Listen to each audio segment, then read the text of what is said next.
want to make sure that, one, folks know that most of what we're going to be talking about today really is focused on worker cooperatives specifically. And so a lot of our work has really been thinking about how do we identify and build out the worker cooperative ecosystem. I am going to kind of serve as a moderator and facilitator, but one of the things that I wanted to just kind of frame really quickly is that even though we are literally trying to build organizations and institutions that can transform the economy, and please give me reminders to slow down, but we are trying to build institutions, enterprises, right, other kinds of experiments that transform the economy.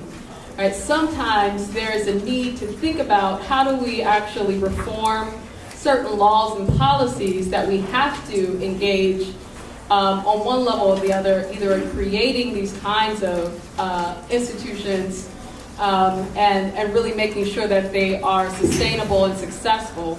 So one of the things I just briefly wanted to mention at this conference, which I think is a good example of this, is the newly passed Main Street Worker Cooperative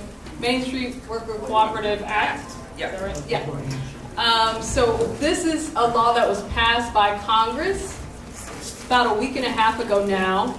And essentially what it will allow folks to do is it instructs the Small Business Administration to essentially provide some technical assistance, but also access to capital, which is a barrier for many worker cooperatives, both startups and conversions. So it allows the SBA to now provide financing and loans to convert traditional businesses to worker co-ops. And so I want to kind of use that as an example of part of what we've been trying to think about and do in the city of Chicago and engaging the state law and both local policy. And think about how we can sometimes leverage policy and certain things that are currently in place really to transform, right, the economy in different ways. So with that, I am going to introduce our panelists. I believe, so Dr. Stacey Sutton is a professor at UIC's Urban Planning Department. Her expertise really is in worker co-ops. She's currently just finished a paper on worker co-op cities, cooperative cities, and really has been doing some excellent work around unpacking the different models, identifying what's been successful. And then our second panelist is Eric Rodriguez, Executive Director of the Domestic Worker and Day Laborer Center, a worker center here in Chicago, working with day laborers and domestic workers around incubating worker cooperatives to address things like worker exploitation, like wage theft, like inequality, like all of the different ways in which we know workers are currently and continue to be abused. So I'll turn it over to Stacey, and then at the end we'll have time for Q&A. Thank you, Renee. How is everyone doing? Thank you for coming. So as Renee said, we're going to focus largely on worker-owned cooperatives. How many people are familiar with worker-owned cooperatives? Most people. Okay, great. So speak into the microphone. So what I'm going to do is share two different kind of components. One, I'm going to start with some of the background information that comes from my research to give us some context. And then I'm going to talk about some of the work that I've been doing with Renee, with Anna, with Sochi over here. We've been organizing and give you some information about a coalition that's emerging and that we hope will be useful. And it's very much in line with the work that Eric's doing, and actually it very much overlaps. Although this is a conversation about policy, we'll surely talk about policy and some of the changes that are happening both at the city level and Cook County and even the state. But I think it's important, because this summit is about cooperatives broadly, to give some context with regard to worker cooperatives. Yeah. So, as Renee said, what we're trying to talk about is an ecosystem, right? And this idea comes from research that's been done by Democracy at Work Institute and others. And at the crux of that is really recognizing that all businesses, any type of business, needs support. It needs both technical support, it needs other institutional support, it needs financial support, expertise, and so on and so forth. And I'll kind of show some of the dimensions of this ecosystem. And it's particularly important for cooperatives, whether they're worker-owned or not, but worker-owned arguably is some of the more challenging kind of governance structures with regard to cooperatives. And so the need for a supportive ecosystem is perhaps even more important. So I'm going to talk about that and talk about some of the examples that I've identified across the country, and then get to the Chicagoland Cooperative Ecosystem Coalition, which is emerging. We put it out as if it's fully formed, but we're a little presumptuous. But it's work that we've been doing, and I want to talk about where we're going with that. And so we'll talk, as I said, about worker cooperatives, what's happening across the country in terms of some other municipalities, specifically how they're creating enabling environments for worker cooperatives. And then the genesis of CCEC. And as I said, it's not me. I was asked to speak, but it's me, Renee, Sochi, Anna, all of us. And in trying to build a coalition means inviting everyone in this room and beyond to participate as you hear about what we're doing and some of the next steps. So most of these slides you won't be able to read, and I want to make that clear up front because I realize this is pretty small, but there's way too much text. But I thought I would have it in front of me and I'd be able to kind of follow it as notes, but see, I have to kind of do this, and so I will kind of, won't be able to read it. But what I want to start with is just defining worker-owned cooperatives, right? Worker-owned cooperatives are businesses, are economic enterprises. They're autonomous businesses that are owned and democratically controlled by the workers, by labor. What we typically have, and I apologize if it sounds condescending, but as you know, what we typically have in a capitalist society is capital owns labor. With a worker-owned cooperative, we're very intentional in that labor owns capital. Our means of production, our labor, all of the physical material elements of capital are owned by workers. Workers get to determine how they work, the conditions of work, but through democratic processes. It's not as some would argue that it's way too open in that, people will decide not to come to work. That's not what happens. But we do, with a worker-owned cooperative, you limit or you eliminate the oppressive conditions of work and that happen in a capitalist society. So this, what we've been working on is this in building the coalition. We wanted to put together a fact sheet. So one is defining it, and then I'll just talk a little bit about some of the cities that I've looked at for my research, and I'm trying to keep them a little bit separate. So I looked at 12 cities across the country that I define as cooperative cities. They're cooperative cities because municipal leaders are investing in different ways, not always driven through capital, but investing in different ways in worker-owned cooperatives. These are not cities that have other types of cooperatives. They may, but the reason that I define them as worker-owned cooperative cities is because there is great intention within the municipal government to support worker-owned cooperatives. So many people know about the Cleveland model, which I define as a developer city because it's top-down. People within the government, within philanthropy, design this model, and it relies on anchor institutions like the hospital, like other educational facilities, as for contracts. But again, it was top down. It wasn't developed by the community. So that's one end. That is the developer cities on this end, and we have Cleveland. We have Richmond, Virginia, and we have Rochester. In the middle, there's a whole swath of cities that also have worker-owned cooperatives, and they've had them historically, and they have passed different legislation, resolutions, received support from the city. There is an expansion of the number of worker-owned cooperatives within this group of cities: Philadelphia, Oakland, California. A lot of the ecosystem is already developed in those cities, right, because of the history. On the other end of the spectrum are what I call cultivator cities. And these are New York, Madison, Wisconsin, and Minneapolis. The reason they're cultivator cities is because it's both top-down and bottom-up, and that's what we should really be asking for, demanding from our city, in the sense that there are already a number of worker-owned cooperatives and other types of cooperatives that operated within those cities. Municipal leaders, city council members, the mayor, and so forth, recognized the importance of investing capital in worker-owned cooperatives because these enterprises created opportunities for upward mobility, especially for marginalized groups, for blacks, for Latinx groups, and so forth. So in Madison, for instance, starting 2016-17, they started investing $5 million over the course of 5 years to seed new worker-owned cooperatives.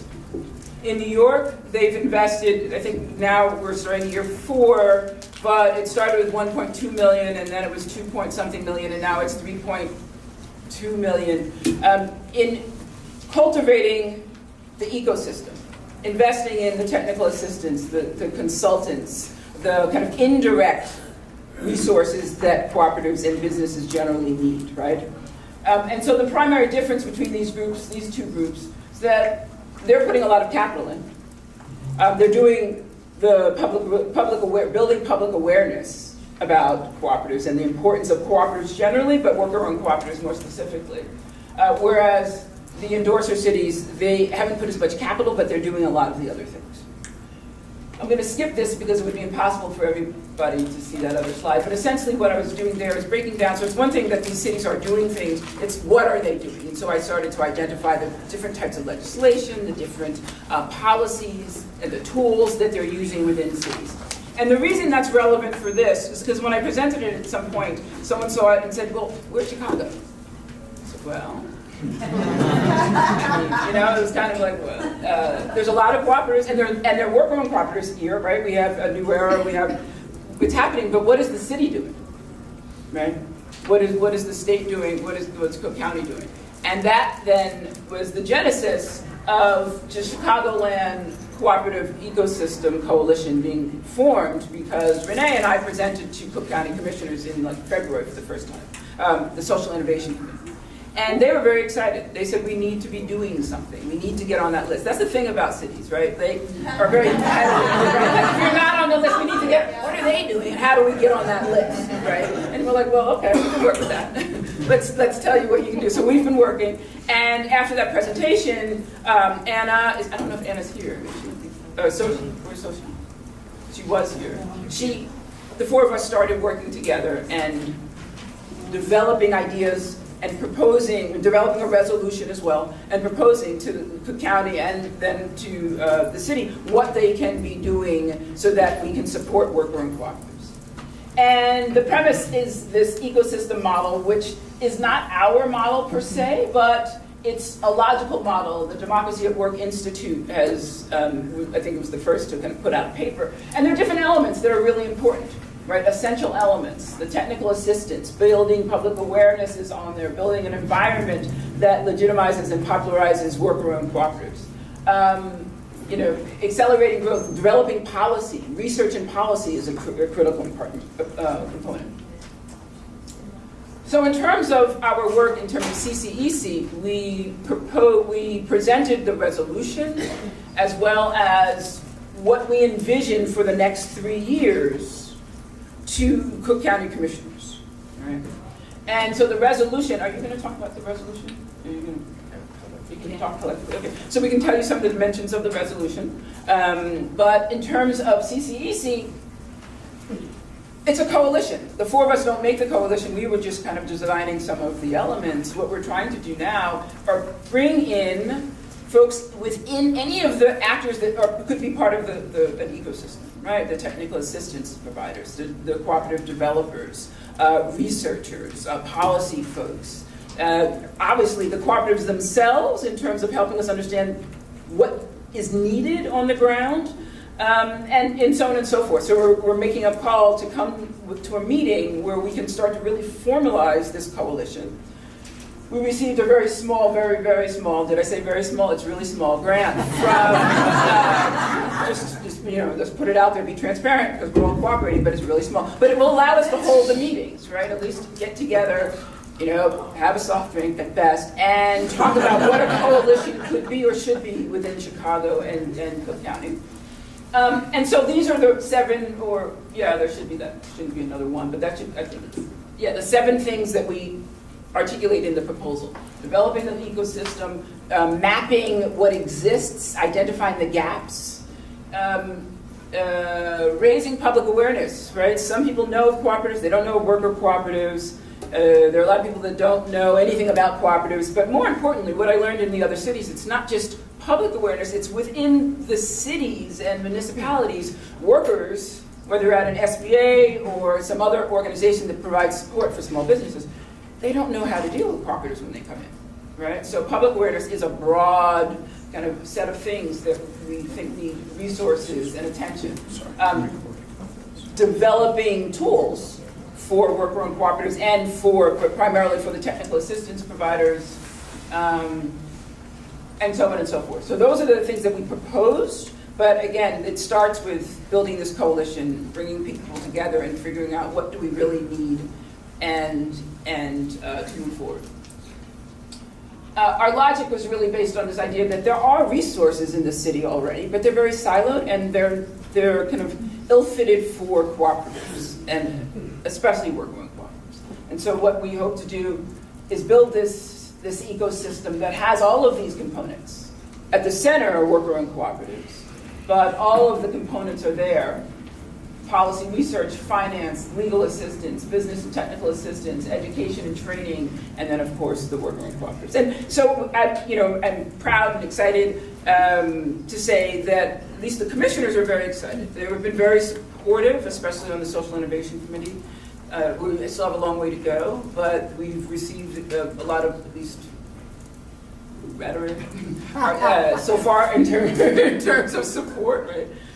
But we think it's promising, and so again, I'm going to pretty much, this is a letter from Chuy Garcia in terms of his letter of support for this initiative, and we, at least the 4 of us, said this is a date that works for us in terms of October 17th, and so we're going to have a sign-up sheet. And if you're, again, we're open to all types of cooperatives, and we want to move even beyond the people in this room per se, but it might be people that are at a chamber. Anybody that can provide support but needs more education, perhaps, but the primary focus is worker-owned cooperatives.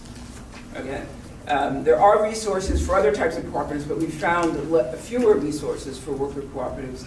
And if you're a cooperative developer and you tend to work with consumer cooperatives, it doesn't mean that you shouldn't be part of the coalition. It's just that recognize that the coalition, the purpose of bringing us together is to support the growth of worker cooperatives. Did I miss anything? Okay, great, thank you. So while we transition to the next presentation, I also just kind of wanted to provide some context. So I think most of you have received one of these reports. And so this is essentially part of the next presentation that we're going to be hearing from Eric, who's a member of the Illinois Worker Co-op Alliance. So sometime last year, I want to say it was either September or October last year, we had a gathering, a convening at John Marshall Law School that was hosted by the Illinois Worker Cooperative. A number of the members of the Alliance are here today. And really we started to have just a conversation in terms of what are some policies, right?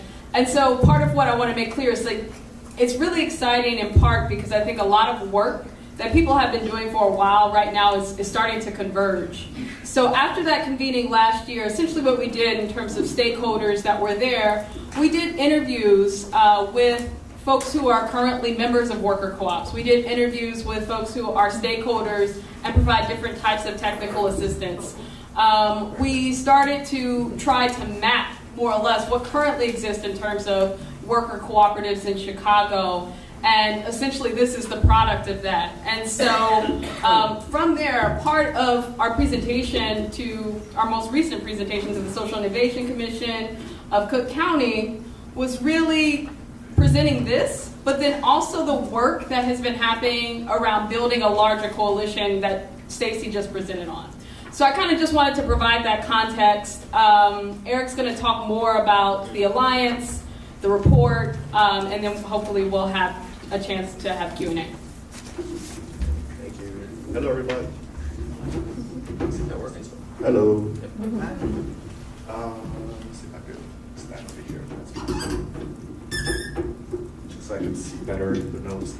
So once again, thank you everyone for being here, and Stacey and Renee, and familiar faces who've also been sort of following along the Alliance and the work we've been doing with our partners.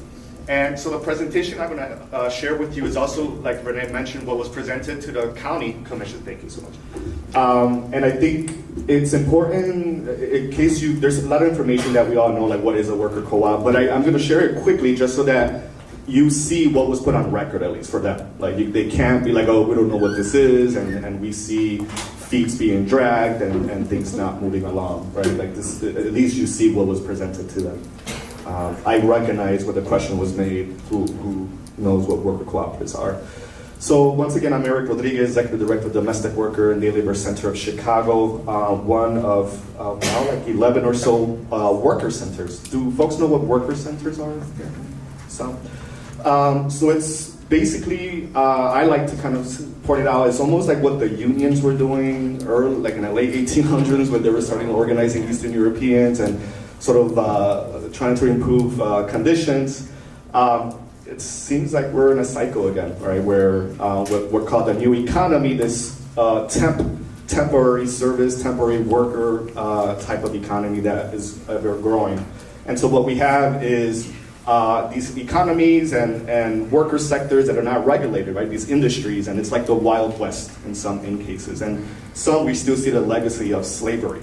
One example, Bill of Rights in Illinois was passed, which gave domestic workers, which are house cleaners, caregivers, and nannies, basically equal rights as everybody else. We basically included them in the Fair Labor Standards Act, right? So that's how long domestic workers and farm workers especially were excluded in this country.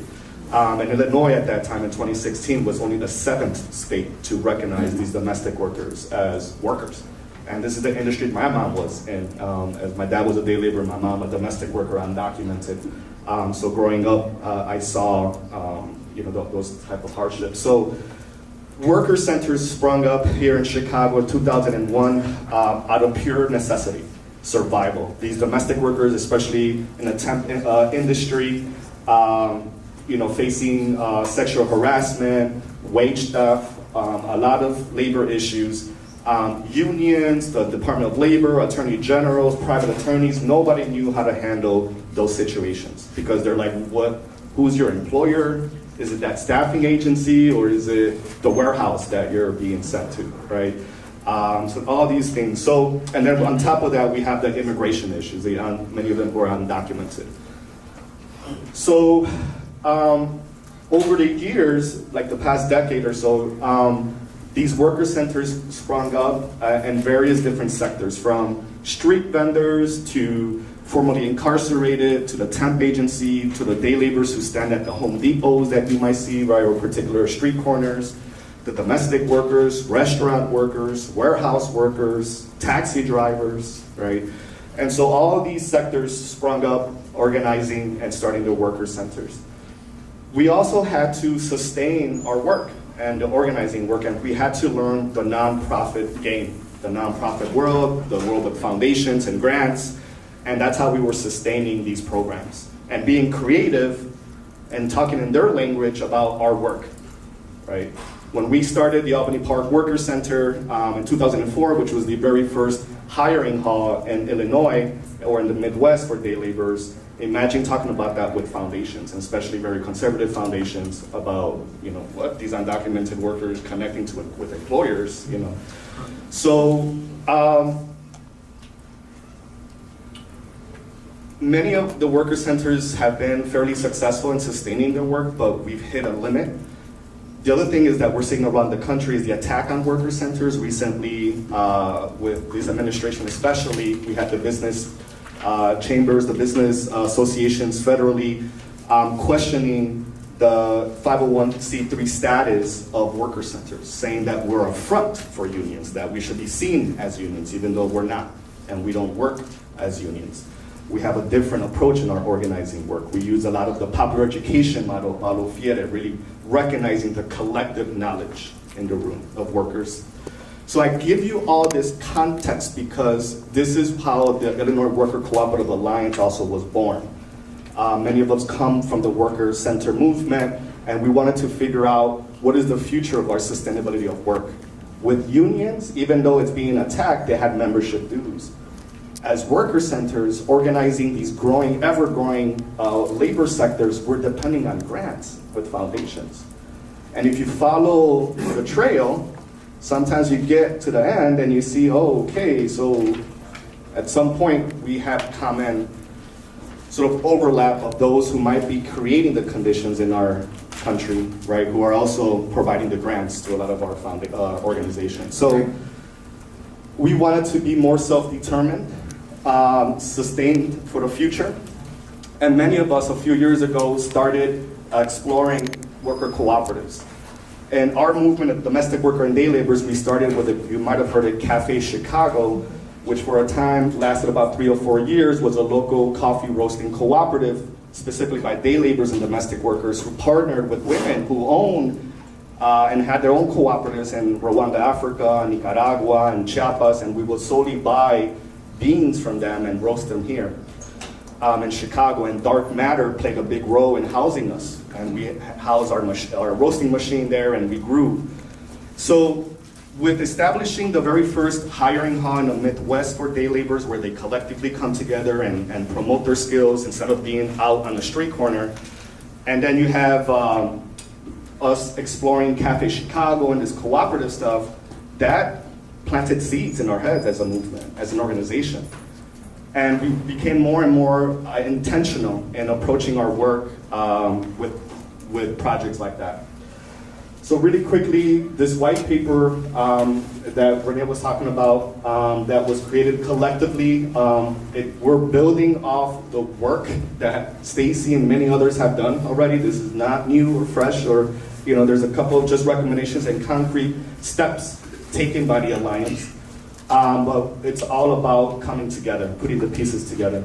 So the white paper was produced through a partnership between the Illinois Worker Cooperative Alliance and John Marshall Law School, Chicago Business Enterprise Law Clinic. And within the Cooperative Alliance, we have groups like the Chicago Community and Workers' Rights. We have Martin sitting in the audience, who's the executive director, and they work very closely with the street vendors. And Centro de Trabajadores Unidos, you had a worker center with Ana Guajardo, you have heard her name being mentioned. Myself with Domestic Worker and Day Labor Center of Chicago. With Sochi, the Co-op Center, we have New Hope Rising, and then many of you all have heard of New Arrow Windows, right? So that's the Worker Cooperative Alliance currently. This is what was shared with the commission of talking about, for us, a worker cooperative is a business that is cooperatively owned and cooperatively controlled by its workers. Worker cooperatives will often include the embodiment of commonly accepted principles, including self-help, community concern, cooperation among cooperatives, democracy, and education. And then we kind of just share sort of the outline of the policy paper focuses on a broad definition of a worker cooperative business with the following characteristics. A revenue generating business, workers are the owners, workers have equal democratic control of the business, one member, one vote, whether directly or indirectly. As owners, workers share in the profits of the business. And then in addition, this report examines the challenges and opportunities of worker cooperatives in Chicago specifically.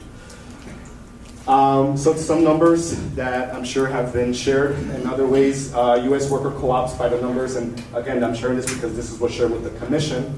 350 estimated number of worker co-ops enterprises, estimated total of workforce 7,000. 365 million estimated total revenue, and then with the median revenue 282,480. The growth and demographic trends, again, this is from a study in January 2016. 60% of worker co-ops have formed since 2000.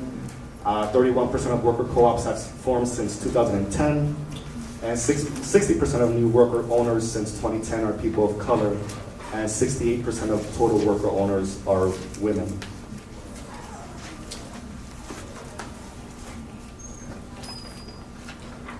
So last September at John Marshall Law School, we had brought together, it was the first attempt at least for the Alliance with the support of John Marshall, bringing as many of the stakeholders we could, just for a quick sort of meeting and really getting to know each other and hearing our work, presenting ourselves as the Alliance, also really understanding of who have been carrying this work already locally, and collectively just recognizing our efforts. And so a lot of, we stayed in contact with them, and it was also in serving them. And so with this report, it was in serving the needs of worker centers, worker cooperative members, the technical assistant providers, policymakers, advocates over the last year.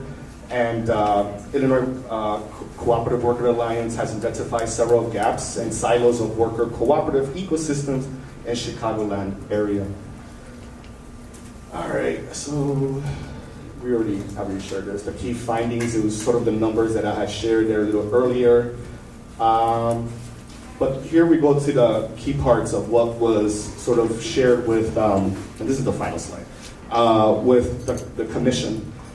And it summarizes the key recommendations that we have here. And we'll talk a little bit more in detail after I stop blathering here. But we recommend worker cooperative members, cooperative incubators, technical assistant providers, philanthropic supporters, policy and municipal champions to convene to develop a collective vision and worker cooperative coalition structure. Two, the City of Chicago, Cook County, and the State of Illinois should invest in supportive worker cooperative development, infrastructure such as worker cooperative incubators, business advisory services, legal support, and capitalization sources. Three, the City of Chicago and Cook County agencies should explore ways in which support worker cooperatives through city contracts with private businesses for procurement of goods and services. Four, institutions and organizations should engage worker cooperative businesses in anchor-based development and capacity building. Five, the City of Chicago and Cook County should pass a resolution in support of worker cooperative businesses and development. And six, the State of Illinois should pass a limited cooperative association statute. So this was last Tuesday, 2 weeks ago. And we asked, sort of a lot of the folks, one of the commissioners had asked, and Chewy, who and the folks who had arrived to that meeting from the audience supported it, from the public, and it was pretty much everyone was supporting it. And we really wanted to make sure that the commission saw that. And they also had mentioned that it was a pretty good turnout because they're not used to so many folks coming out, engaging with that commission. So for us, this is survival, and I'll leave you with a couple of reasons why.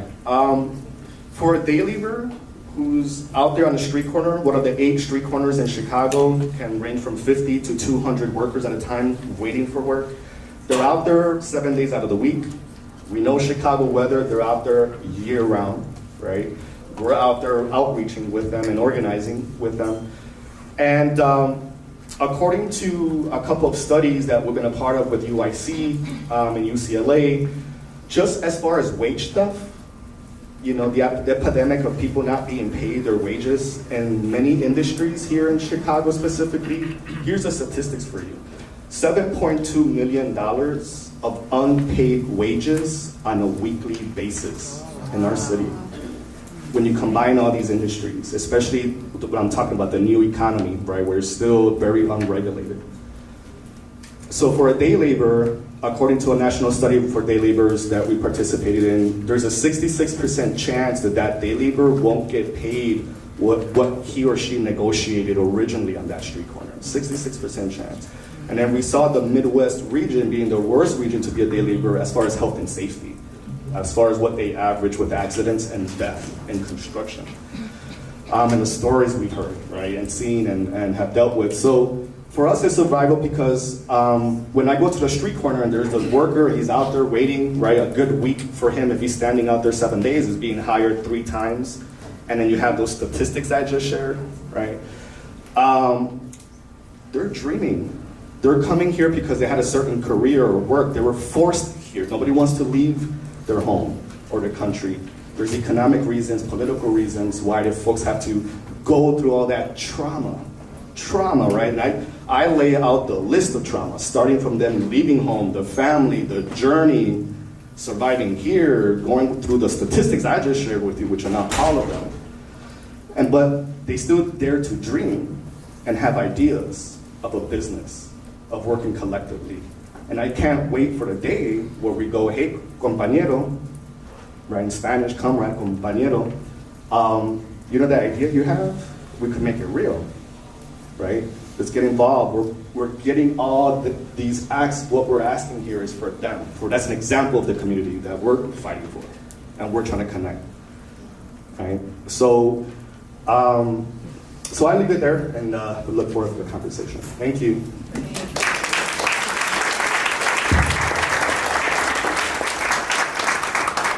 So hopefully that provides some context. The other thing I just want to say before we open it up for questions, if you look in the report, towards the end, there's more or less our identified organizations and institutions within the Chicagoland Cooperative ecosystem. We are not at all saying that this is everything, right? We recognize that a lot of folks have been working, have been incubating, have been striving to start worker cooperatives, and we would love more or less, one, just to hear from you, but more importantly, really, we're hoping that this can kind of become a genesis point in which we grow out a larger coalition around a worker cooperative ecosystem. So I kind of just wanted to point that out, and I think that, one of the other things that I think is really important about this work that Eric underscored, right, more than half, the majority of worker cooperatives that still exist are either led by or based in communities of color, Black, Latinx, immigrant communities in the city of Chicago, right? And I think that's really important in part because when you look at things like wage theft, when you look at worker exploitation, those are the communities that are most affected. And again, those are the communities that have been driving a lot of this work. So I just want to kind of lift that up. Now, I just want to open it up for questions, discussions, comments. Would love to hear from members of the audience. Maybe here, and then in the back. Just a very practical question. Y'all mentioned the town hall. Do you have a location for that yet, or? Well, so what we'd like to do is get your contact information. Exactly. We've discussed more or less a couple of options around locations, but one of the things we wanted to be real intentional about is to make sure that everybody is essentially location with public transportation options. So our goal is to get everybody's contact information and make sure that we're in touch, and when we finalize the details for that meeting, which likely will be October 17th at 6 p.m., that we can get in contact with you and make sure that you're aware and get you to that meeting. If you registered on Eventbrite, your email is already in the system here. That information is communicated to everyone after the summit is complete. Hi.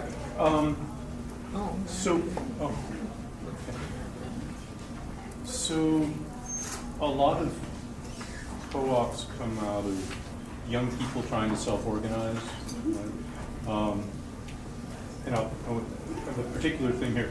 So right now, people, particularly community college, working class people who are coming through colleges, come out with student debt. To get that forgiven, they have to go to the nonprofit sector. Nonprofit sector is not defined as worker co-ops. So the opportunities for self-organization are either go into somebody else's nonprofit or go into the corporate sector version of social impact organizations. Is there a way to define worker co-ops so they're nonprofits so that all those people, because there are now lots of organizations that are setting up to employ people coming out with student debt. So those people can move into something where they're self-organizing as worker co-ops rather than being driven in the corporate sector.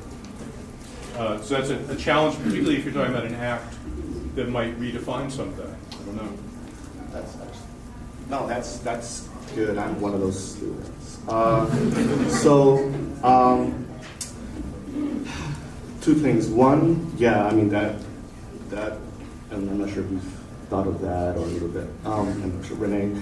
But really quickly, just to give you a quick example, because I didn't give this context, and it's sort of gives an example, but it doesn't answer directly. But with the Domestic Worker and Day Labor Center, which was founded in 2016, and with the support of John Marshall, we're incorporating. When I mentioned about us starting the hiring hall and the worker roasting cooperative, that's when we were in a different organization, and I was the executive director there. We were successful and sustaining our work and very sort of solid. We transitioned out. Many of us burnt out being in that world. I burnt out as its executive director. I needed, for the first time in 13 years working in an organization, I had a sabbatical, but I realized, and I evolved in that time off, that we could do it differently. And so since 2016, you're speaking to somebody who is right now, I just started a job, and I'm sure they're going to start collecting for my check because I haven't been able to pay the college loan. With a family that's mixed, we're documented and undocumented, working with my community that's primarily undocumented, and we decided to invest in ourselves and start this new organization. And since then, we haven't applied or seeked a single grant. It's been sustained by the workers themselves. And we did it by bartering too, where another organization that also doesn't get grants, simply they're involved in the education, international education. We saw a partnership because we shared the community, the same constituency. So it was our community reflecting and strategizing with another established community and coming together and sharing resources. So we have a space that bigger than we ever had when I had a well-funded nonprofit with salaries and staff.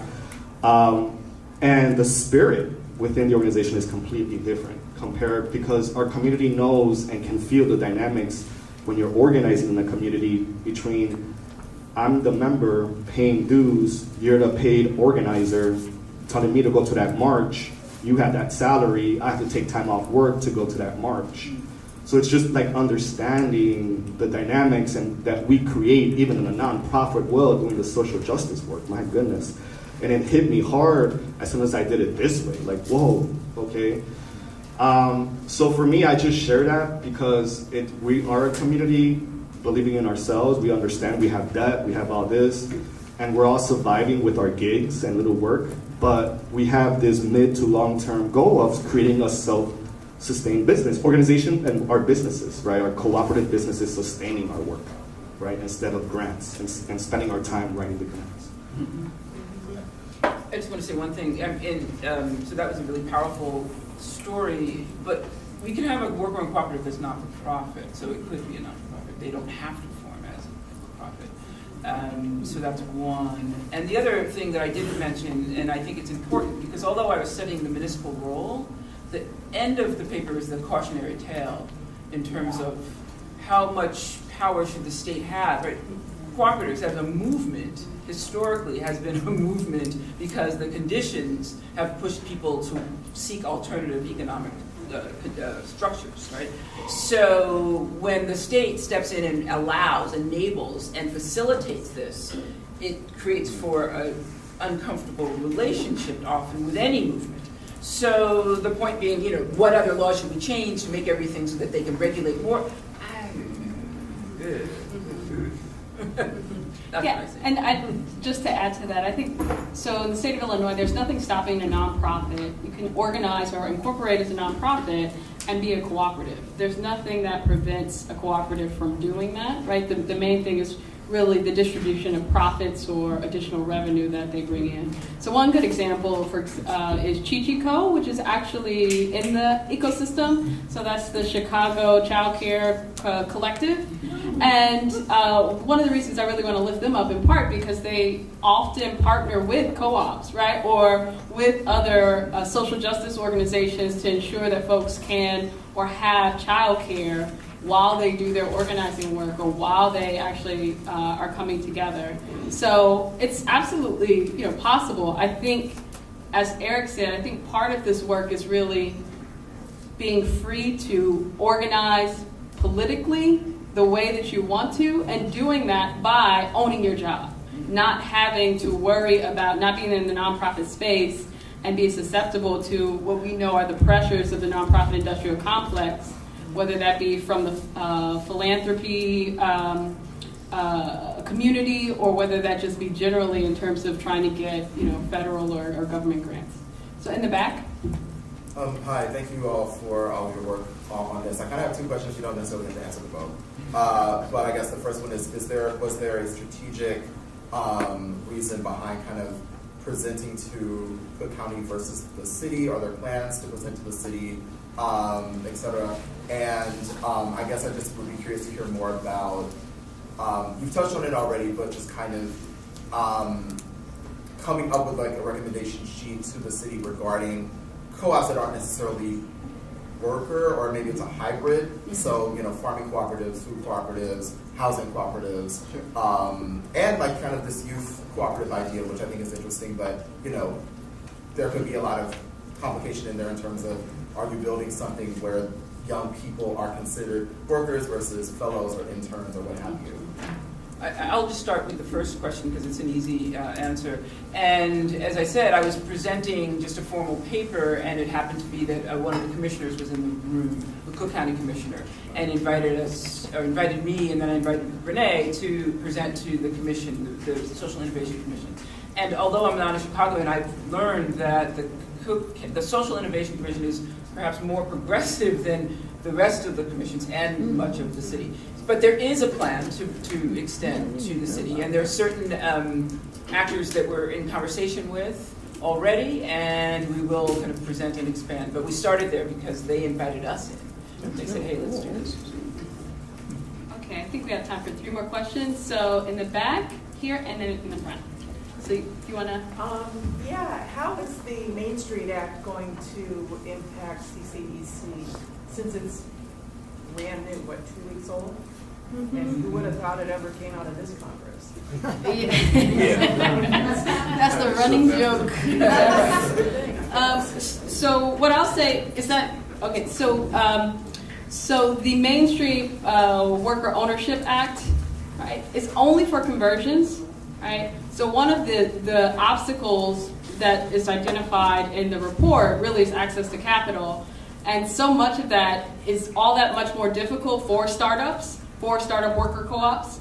But the act essentially will provide this, more or less, or charges the Small Business Administration to provide loans for conversions. So these are businesses or corporations that currently exist where the owner might be retiring soon, doesn't have a succession plan, and more or less they would come in, provide some technical assistance, and provide the financing for the current workers to purchase that business from the owner, the single owner. So it's limited in some way, but it's absolutely a tool in the toolbox, right? So I think we see it that way. I also want to lift up the work of Manufacturing Renaissance, which has really been working for a long time now to put together a plan around worker ownership, conversions, and so that includes worker co-ops. I think it also is employee stock ownership, or what we refer to as ESOPs. So yeah, it's just one tool in the toolbox. But a lot, I will say, also of what we've been focused on is really around startups. Hi, good morning. My name is Cindy Stewart. I'm with Soul, and we're working in the construction industry space. We do a lot of training for both individuals on craft side as well as businesses on the professional development. And so our interest is in developing a worker-owned co-op, if you will. But we also struggle with so much of that industry is already self-employed, solopreneurs. And so we want to think about it more as a hybrid structure that encourages both the individual that is simply interested in being a carpenter, but also those individuals that are out there that's the one guy with a truck who's trying to build his business, and how we bring them together and develop some capacity and equity. Have you looked at that space and what that might look like, or have any recommendations for us and how we do that? So that's our world with the day laborers. Yes. So with day laborers in construction, you have that where you have the general worker, the person who might be the painter or carpenter, and then you have the general contractor. So the first aspect of our work was organizing everybody. And I use the example of the street corner because that's where where our constituency is at. And the very first phase in Chicagoland was bringing them together to start a jobs program together. The Albany Park Worker Center was the very first one, and then in 2016, the Domestic Worker and Day Labor Center hiring hall. So we have 2 hiring halls in Chicago where, and I use the example of day laborers in construction, where we had to do the actual hard work that takes time of going to the streets, out there with them, and organizing. And little by little for them to see the interest, the common interest they have coming together instead of competing, because that's what it is when you're out there just negotiating your own wage as a worker, or you're just a general contractor trying to find the next contract. So they came together with these hiring halls, and that was the first seed planted in their heads and the first concrete thing for them to collectively promote their skills. So again, it was creating that culture. And it was the first time we were creating that culture in such an informal sector. Because again, on the street corner, contractor or homeowner comes, you verbally negotiate, you go to work, and you get paid in cash. So then when you have a hiring hall, that completely changes. You have contracts, agreements, you're probably being paid by check. Workers are learning about IT numbers, right? How to do their taxes and things like that. So for us, it took changing the culture little by little with concrete projects together. And again, it was that hiring hall. From there, some of them went into the coffee industry together, the Cafe Chicago, started a nonprofit together, and now they're exploring again startups in the cooperative world in construction specifically. So thinking about buying homes together, fixing them up, selling them, it's just an example, or having like a roofing company, but a co-op, right? And not just that one guy on a truck. And he's seeing the interest of, wow, these great crew I have, if they're co-owners with me, we could go even further, So it's that little by little. But I'm just sharing what we kind of have been doing. So I work at UIC too in the School of Public Health, and we have a Center for Healthy Work. It's one of 6 National Institute for Occupational Safety and Health funded centers around the country, and we got funding because we said we were going to focus on precarious work, and none of the other centers were doing that. So, we've been working with people both in the Workers Center organizing here and in health and public health, and so people are seeing a common interest in, working to create healthy conditions for work, and realizing that it's not just about, the employer obeying the OSHA rules, but it's about, the worker having control over their own environment and not being subject to wage theft and other exploitative practices. But, I think there's limitations, even if, we're talking about more recognition of, like what Eric was talking about, the fissured workplace. And one of the, challenges for talking about healthy work in this context has been that, employers are divesting themselves of their responsibility for providing, a healthy environment for workers. And I see what you're talking about, workers cooperatives as a whole alternative model to that. But so what I wonder, what can we do as a Center for Healthy Work? Well, I would say that it can be a model that you explore, right? You're already working in this and concerned with healthy work. It's another model. It's not going to be the model, but imagine if part of your center was interested in exploring that either as a new formation or an existing one. If there's an existing within the health sector that you, as a research center, can both raise up and explore, or if there's a way to support the emergence of right, because there's a lot of work around cooperative, maybe not in Chicago, but within that sector. So I think it's really, as I said before, the public awareness and education to figure out where we can all plug in. I know the Great Cities, is Teresa still here? Yeah, well, Teresa was, I saw her. And she was here, right? So Great Cities, they're doing, right? So Yeah, the different she might be centers are a part of UIC that are kind of starting to look at the different, we can take a sectoral approach, or we can just do it broadly, and you're already, well established within a sector. I think it's really important. I'd love to talk to you more about some of the examples that things that are out there. Yeah, there used to be more connection between urban planning and school public health than there is now. It's kind of fallen down. We're building it back. Okay. Okay. Thank you for that. I think that's all we have time for. Thank you so much for coming.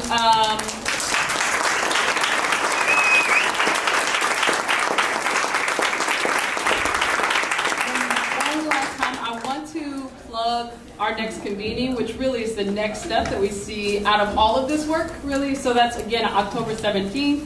We will be sending emails around in terms of location. It's at 6 p.m. But also encourage you to get in contact with us if you have any other questions, or we can find ways, more or less, to build out this coalition. Thank you again.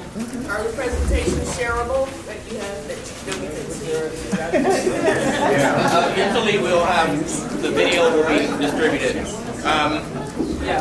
So we're gonna have an extended intermission time. It's gonna be about 30 minutes or so. Give me a second. Yes, sir.